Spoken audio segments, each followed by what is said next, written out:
Phillip Island, one of Victoria's top tourist destinations, 120 kilometers from Melbourne. In late January, Amrita and Ankur Chhabra made a last-minute decision to head there for a family outing. And they have replayed the events that followed ever since. On that day, we were 9 of us. We just went to Phillip Island in the morning, around 10:30 in the morning.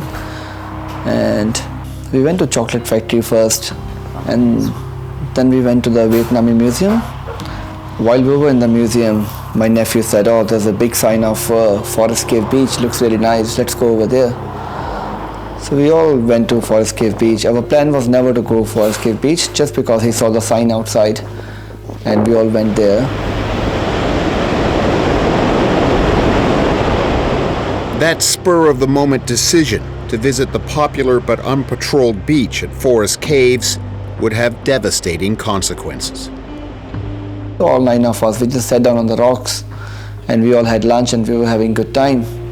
And me and my wife were just sitting on the rocks while all other family members, they're just standing in the water, maybe ankle height or knee height. It didn't feel anything dangerous because they were all my kids, my family. If I would have seen any danger, I would have asked them straight away to move out. On a day like this, it's easy to see the appeal of swimming on this unpatrolled beach. Ankur Chhabra's family members were in knee-deep water at most and felt safe. That all changed in just seconds. And we started changing the kids' clothes. And then suddenly, maybe after 30 seconds or less than that, we saw on a different direction somebody's waving hand and asking for help. And when I looked over there, it was my family. We both tried to run in the water, tried to save them, but waves went suddenly too strong and we couldn't save them.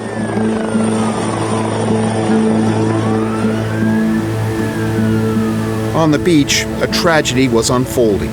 4 family members who'd been carried into the surf were recovered from the water one by one. Almost immediately, the call went out for help from passers-by. Members of the nearby Woolamai Beach Surf Lifesaving Club quickly responded. It was a really confronting, shocking scene, the likes of which I've never really seen in all my time in surf lifesaving. When I got to the top of the dunes, I saw 4 different groups. There was 4 people on the beach already at that point. CPR had commenced and there was a mix of lifesavers and paramedics doing CPR.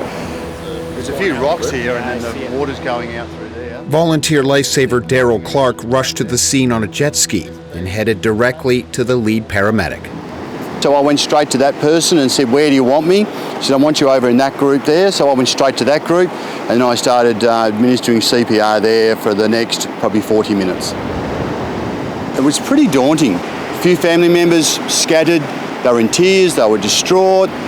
They had other family members with them, they had police with them, I think there was some lifesavers with them. So it was pretty traumatic. Despite a massive response and 1 victim being airlifted with faint signs of life, there were no survivors. Reema Sondhi, 43, Jagjit Singh Anand, 23, and Suhani Anand, 20, and Kirti Bedi, 20, all died from drowning. And in a few seconds, we lost everybody. So that's maybe the toughest time of our life. 4 deaths on 1 unpatrolled beach. Ankur Chhabra says his family did notice a sign heading onto the beach, but the most prominent warning wasn't about dangerous swimming.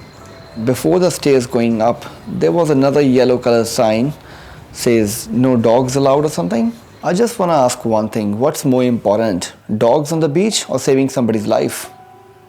So what sign should be bigger? Few know more about the dangers posed by Australia's beaches than Rob Brander, also known as Dr. Rip. Of the nation's 11,000 beaches, most are unpatrolled, and he says they will attract swimmers of all abilities. It's something that's always happened, and I think we have to realize it's something that's always going to happen. And if you keep relying on the Swim Between the Flags message, you're kind of ignoring the reality, which is that you've got lots of people on unpatrolled beaches. From the sand, rips can be hard to spot, but in this aerial view of Forest Caves Beach, the danger is clear. The dark area with little wave activity is a rip that can quickly pull swimmers away from the beach. I think we have an issue with signage, safety signage on beaches in general. People just kind of switch off. They don't really look at signs. What is it that's going to make a sign effective? And we don't have an answer for that. Back on Forest Caves Beach, Daryl Clark says whatever the signage is at the entrance here, many visitors miss it. Every day we're on patrol, we would talk to people on unpatrolled beaches about this being a dangerous area.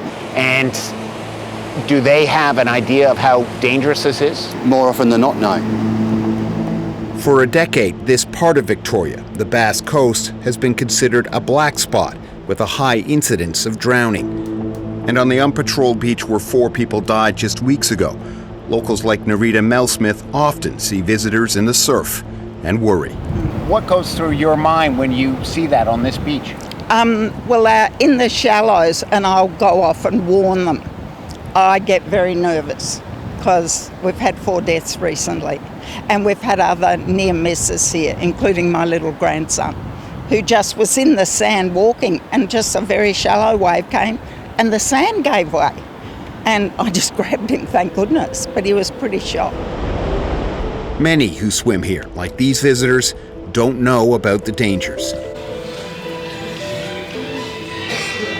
The family and friends of the victims of Victoria's worst drowning in nearly 2 decades hope warnings can be made more clear that beautiful unpatrolled beaches can also turn deadly. To other people, maybe we made a mistake. Please don't make a mistake. Things can change in seconds. Doesn't need minutes. It needs only seconds. Things can change. And somebody can lose their life.